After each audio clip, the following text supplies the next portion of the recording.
ঢাকা বিশ্ববিদ্যালয় একটি আবেগের জায়গা, আর সেই জায়গায় দাঁড়িয়ে আমি কথা বলছি।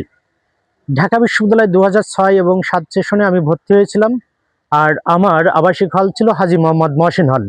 সেই হাজী মোহাম্মদ মহসিন হলের আবক্ষ মূর্তি আমরা দেখতে পাচ্ছি। এই হাজী মোহাম্মদ মহসিন 1732 খ্রিস্টাব্দে পশ্চিমবঙ্গের হুগলিতে জন্মগ্রহণ করেন। তিনি মারা যান 1812 খ্রিস্টাব্দে। হাজী মোহাম্মদ মহসিন তার দানশীলতার জন্য তিনি দানবীর নামে পরিচিত ছিলেন। হাজী মোহাম্মদ মহসিন হল ঢাকা বিশ্ববিদ্যালয়ের যে সকল হল আছে তার মধ্যে ইতিহাস এবং ঐতিহ্যে অত্যন্ত সমৃদ্ধ একটি হল। ঢাকা বিশ্ববিদ্যালয়ের হাজী মোহাম্মদ মহসিন হল 1967 সালে প্রতিষ্ঠিত হয়। এই হলটি আমাদের অত্যন্ত আবেগের একটি জায়গা। সেই হলের সামনে দাঁড়িয়ে আমি কথা বলছি। হাজী মোহাম্মদ মহসিন যিনি ছিলেন তার সম্পর্কে একটু বলবো। হাজী মোহাম্মদ মহসিন, তার বাবার নাম ছিল ফয়জুল্লাহ, মাতার নাম ছিল জয়নব খানম। তার বোন ছিলেন মুন্নুজান। এই মুন্নুজান ছিলেন মূলত তার বৈপিত্রীয় অর্থাৎ সৎ বোন। মুন্নুজানের বাবা ছিলেন আগা মুতাহার। এই আগা মুতাহার ছিলেন হাজী মোহাম্মদ মহসিনের মাতা জয়নব খানমের পূর্বতন স্বামীর কন্যা। এই মুন্নুজানের বিয়ে হয়েছিল হুগলির একজন ফৌজদার তার সঙ্গে। এই ফৌজদারের নাম ছিল সালাউদ্দিন। তিনি অনেক সম্পত্তির মালিক ছিলেন। অনুরূপভাবে তার পিতা যিনি ছিলেন আগা মুতাহার, তা বহু সম্পত্তির মালিক ছিলেন। সেই সম্পত্তি তাকে উইল করে দিয়েছিল মুন্নুজানের প্রকৃতপক্ষে কোনো সন্তান ছিল না, যার কারণেই মুন্নুজান চেয়েছিলেন তার এই সম্পদ দেখাশোনার দায়িত্বে নিক তার ভাই হাজী মোহাম্মদ মহসিন।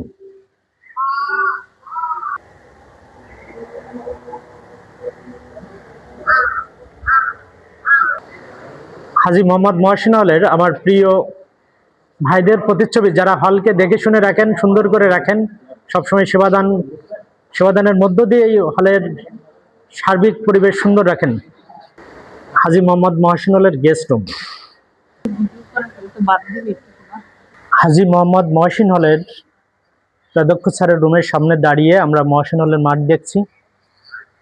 এই হাজী মোহাম্মদ মহসিন হল, যার নামে হাজী মোহাম্মদ মহসিন, 1806 খ্রিস্টাব্দে মহসিন ট্রাস্ট গঠন করেন। এই ট্রাস্ট গঠনের মধ্য দিয়ে মুসলিম ছাত্রছাত্রীদের তিনি বৃত্তি প্রদান এবং শিক্ষা সহায়তা করতেন।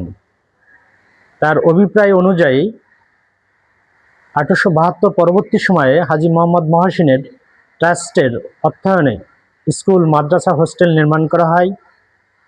এই মহসিন যিনি ছিলেন তিনি অত্যন্ত একজন দানশীল মানুষ ছিলেন, কোরআনের হাফেজ ছিলেন এবং তিনি হাজী ছিলেন। তিনি তার জীবদ্দশায় তিনি কখনো বিয়ে করেননি এবং তিনি চিরকুমার ছিলেন। আমার প্রিয় হলের গ্রন্থাগার।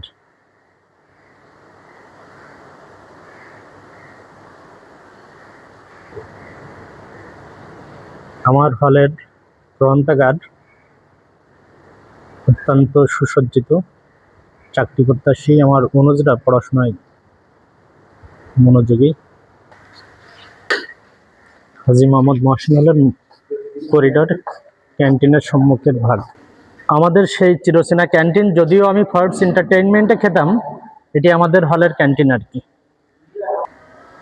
আমার মিসেস, তাকে হল দেখানোর জন্য নিয়ে আসছি।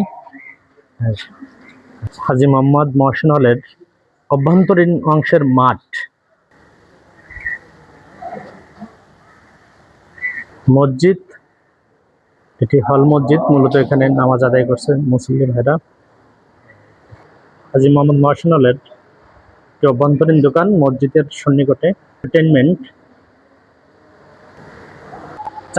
হাজী মোহাম্মদ মহসিন হলের অভ্যন্তরে আমাদের এই যে ক্যান্টিনগুলো আমরা দেখতে পাচ্ছি, এখানে আমরা ছাত্র জীবনে বেশ এই দোকানগুলোতে বসে আড্ডা এবং গল্প এবং আমাদের তৃষ্ণা এখানে মেটাতাম আর কি।